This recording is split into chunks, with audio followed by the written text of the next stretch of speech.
علي علي يا علي علي علي يا علي علي علي يا علي علي علي.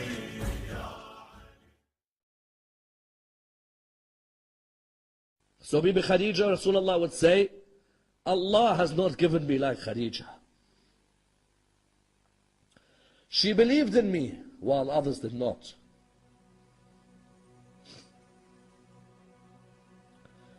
And she stood by me when others didn't. And she gave me Fatima. Khadija gave him what others didn't. In those early years, Khadija stood by him. And you know this Khadija, when the Sha'b of Abu Talib, you know when they were in the valley of Abu Talib, they were all poor. They were in the valley of Abu Talib, they were all poor. Khadija would eat grass so that Rasulullah would eat good food. And she wouldn't sleep so that Rasulullah was safe. Which wife sacrificed like Khadija? That if it wasn't for her wealth, these 3 years in Abu Talib's valley, there is no way the Muslims would have survived. No way.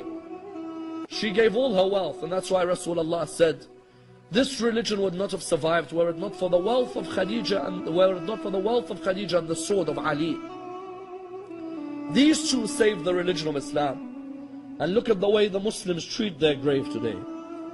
The way the Muslims treat the grave of Khadija in Mecca. You have to stand there for a few seconds and then they tell you to move. And the grave of Abu Talib, you stand for a few seconds and they tell you to move. And Rasulullah, when these two died, he said, this is the year of grief for me.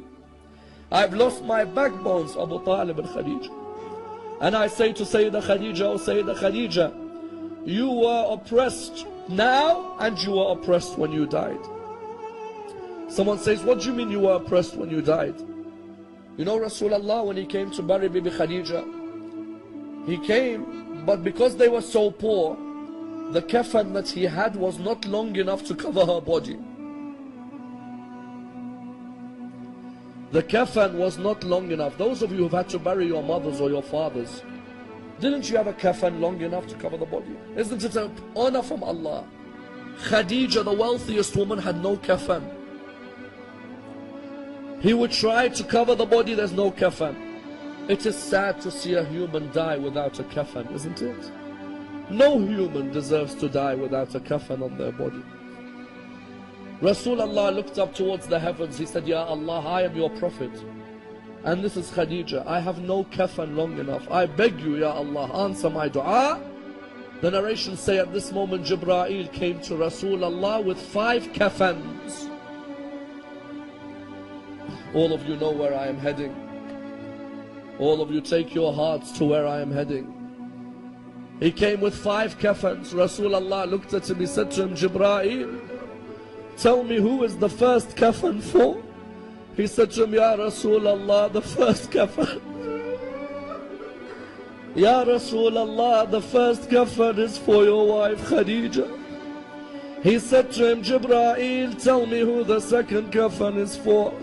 He said to him, Ya Rasulullah, the second kafan is for you, so that when you die there is a kafan to cover your body. He said to him, Jibreel, tell me who is the third kafan for. He said to him, Ya Rasulullah, the third kafan is for Fatima al-Zahra. That when she dies there is a kafan to cover her body. He said to him, Jibreel, tell me who is the fourth kafan for. He said to him, Ya Rasulullah, the fourth kafan is for Ali ibn Abi Talib. That when he dies, there is a kafan to cover his body. He said to him, Ya Rasulullah, he looked at him and said, Ya Jibreel, tell me who is the fifth kafan for. He said to him, Ya Rasulullah, the fifth kafan is for your grandson Hassan. That when he dies, there is a kafan to cover his body. He looked at him and he said to him, Jibreel, tell me where is the kafan for Abdullah?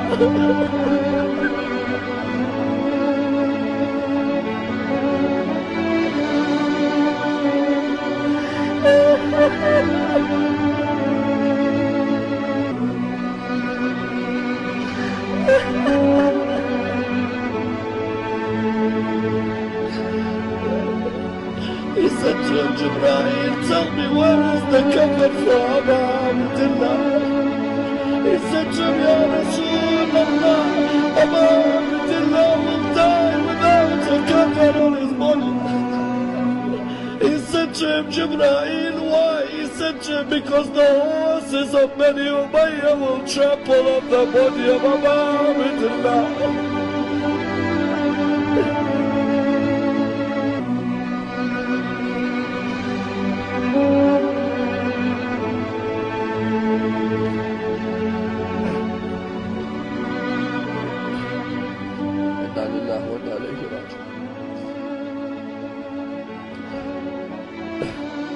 We pray to Allah subhanahu wa ta'ala to raise us with Muhammad and Muhammad.